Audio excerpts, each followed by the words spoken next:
Merci d'être venu. Alors, je me sens un peu comme un messager qui n'apporte pas de très grandes nouvelles, dans le sens où je ne vais pas vous annoncer quelque chose d'extraordinairement nouveau, sauf peut-être sur le fond. Disons, avec les chiffres, on voit que 2013 a été pire que 2012. Disons, on a continué avec un déclin de l'économie mondiale partout, généralisé, aussi bien pays développés, en transition ou en développement. Et ce qui semble être nouveau, ce serait qu'en 2014, on s'attend à un léger mieux. Donc ça, ce serait la nouvelle qui n'est pas une très grande nouvelle, dans le sens où c'est pas très grand comme mouvement. Ce serait un point de plus pour les pays développés, un demi-point pour les pays en voie de développement, peut-être un peu plus d'un point pour les économies en transition. Peut-être ce qui est plus important, c'est que on entre dans un nouveau régime dans lequel les pays en voie de développement, en particulier les économies en transition, croissent différemment, disons. Leur moteur de croissance, qui est plus faible qu'avant la crise, maintenant, c'est la demande interne. On voit ça en particulier en Asie et en Amérique latine, où il y a des politiques orientées à améliorer les conditions sociales, à réduire les inégalités dans les revenus. Mais on voit aussi en Afrique, où même si l'élément le plus important de croissance pour ce continent est l'investissement orienté aux exportations, il commence à avoir un développement d'une classe moyenne urbaine qui donne une autre force, une autre consistance à la demande interne. Alors, est-ce que je peux faire fonctionner ceci? Voilà. Alors, sur ce, je reprends donc l'idée qu'il y a une faible récupération de l'économie mondiale, qui devrait aussi se poursuivre en 2015.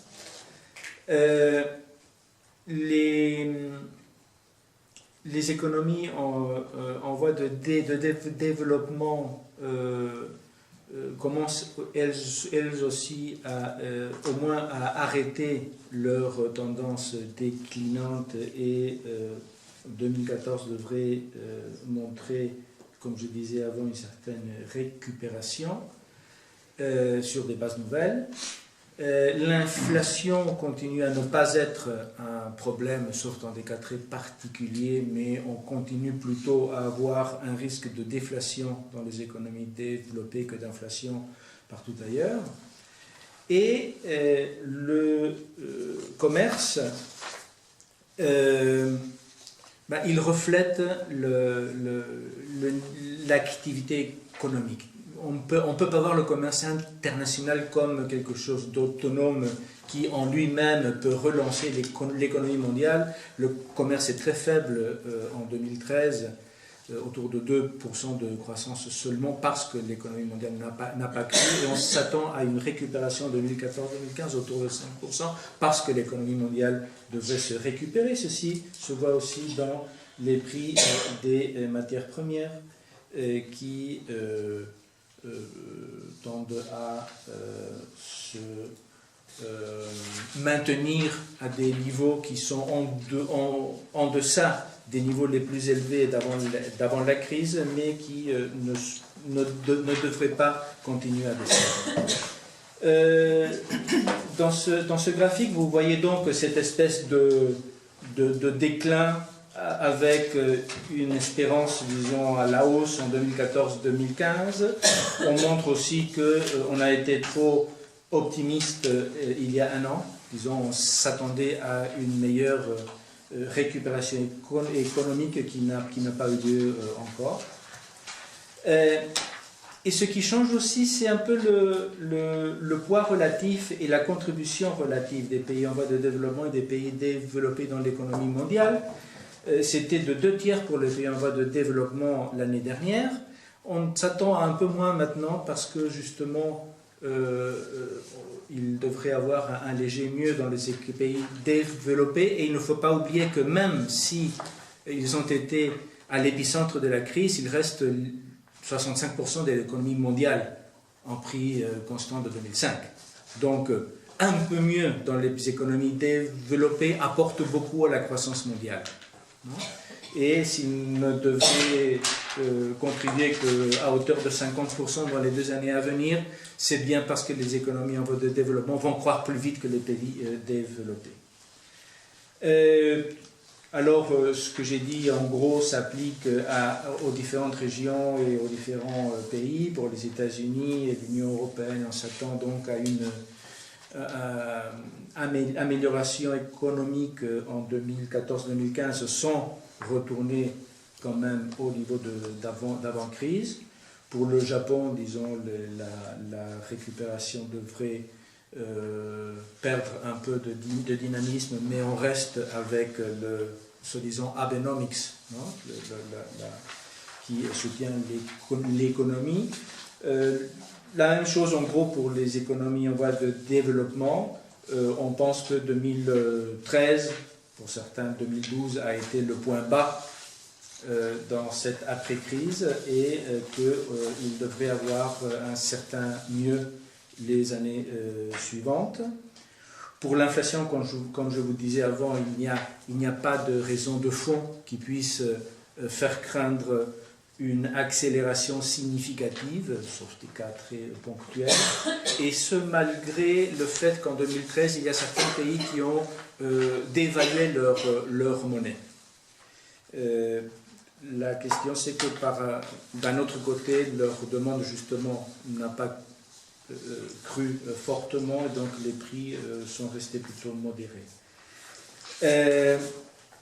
Pour le commerce, comme je vous disais avant, on voit qu'on est sur un nouveau régime. Vous avez en bleu la ligne du milieu, c'est la croissance du commerce mondial. Vous voyez que depuis 2011, il est très faible, autour de 2% par an, et que cela est dû surtout à la stagnation du commerce et des économies développées.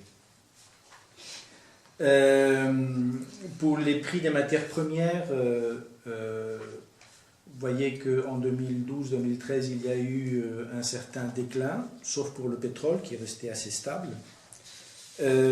Mais que même avec ce déclin, si on compare avec la première moitié des années 2000, on reste à des niveaux assez élevés.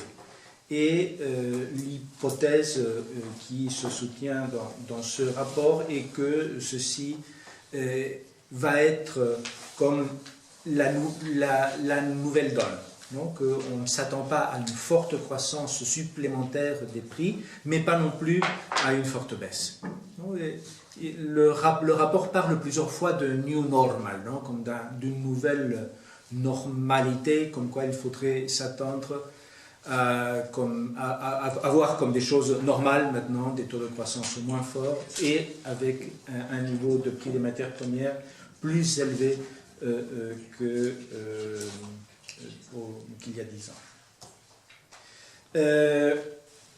L'élément peut-être plus inquiétant dans le rapport vient du côté financier, parce qu'on perçoit qu'il y a des instabilités quand même très importantes, qu'on peut voir ici en termes de surcoût dans les émissions de dette des pays et des économies émergentes, et qui se voit aussi là sur la forte volatilité, disons, des flux de capitaux vers ces économies.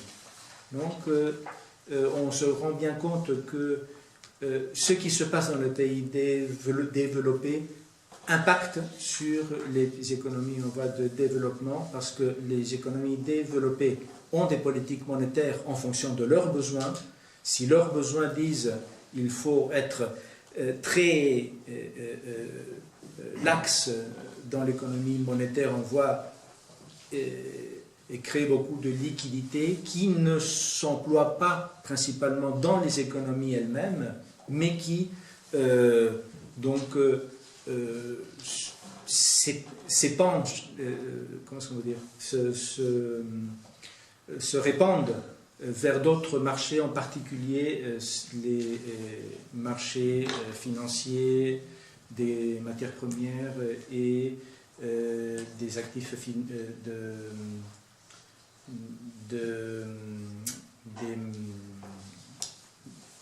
des monnaies des économies en voie de développement. Et un peu de cet argent pour des économies qui ne sont pas très grandes crée des chocs financiers importants.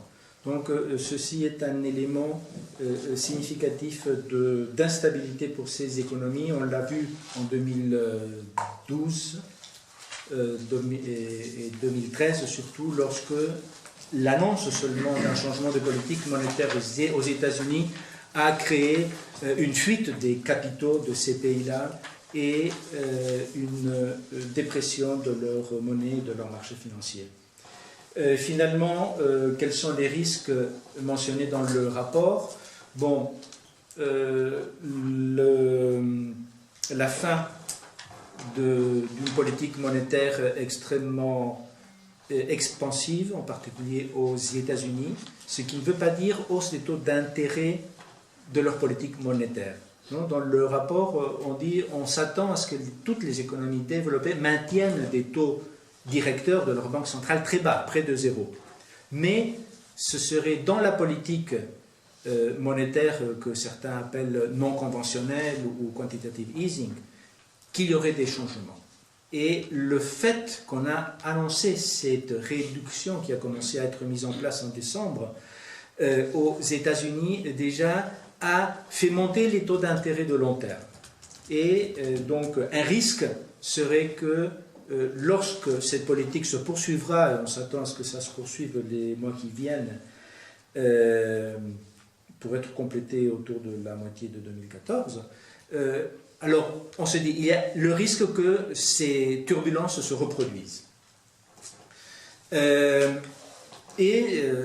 Le problème serait que ceci donc se traduise dans plus d'instabilité financière dans les pays développés, mais surtout dans les économies plus fragiles ou les marchés financiers plus fragiles des économies en développement. Ceci pourrait mener à une moindre croissance de ces économies qui devraient se défendre en augmentant leur taux d'intérêt et peut-être en ajustant leurs comptes extérieurs. Et un autre risque serait du côté de la zone euro, non, parce qu'on se rend bien compte, et c'est une des raisons pour lesquelles on s'attend à un léger mieux en 2014, on se rend compte que le pire, en quelque sorte, l'éclatement de la zone euro a été évité. Il n'y a pas eu de crash bancaire malgré la crise chypriote. Il y a eu donc un rôle très important de la Banque centrale européenne pour faire cela, mais on n'a pas encore résolu les problèmes de fond. C'est-à-dire les banques restent fragiles, les pays frappés par la crise continuent en récession, et on peut toujours donc, disons, on est sur un terrain difficile, on pourrait dire sur un terrain miné, encore dans la zone euro. Un autre risque ici est mentionné dans le rapport est la politique fiscale aux États-Unis. Ça a été un peu comme une course aux obstacles, les différents problèmes qu'ont dû régler entre le pouvoir exécutif et législatif aux États-Unis pour éviter différents problèmes.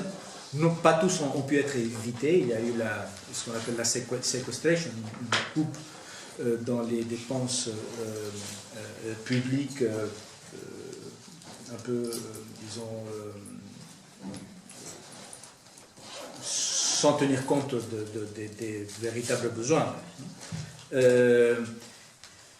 Et donc, c'est toujours un risque que ce facteur qui a pesé négativement sur la croissance en 2013 puisse encore se reproduire en 2014.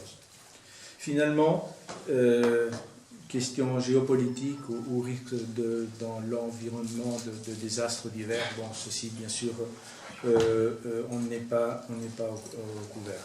Comme vous voyez, tous ces risques sont comme des risques du côté négatif. Disons, il n'y a pas parfois les gens qui font des prévisions parlent des risques positifs, non, ce qui est un peu paradoxal, parce que si on est bien surpris, disons surpris par quelque chose de positif, on ne devrait pas dire un risque, c'est peut-être un risque de se tromper pour les gens qui font des prévisions. Mais là, on voit qu'ils pensent plutôt dans le rapport que les risques tendent à ce que les choses se passent moins bien que prévu. Et peut-être un des gros signes d'interrogation de ce point de vue, c'est l'Europe. Et c'est là que je passe la parole à Robert.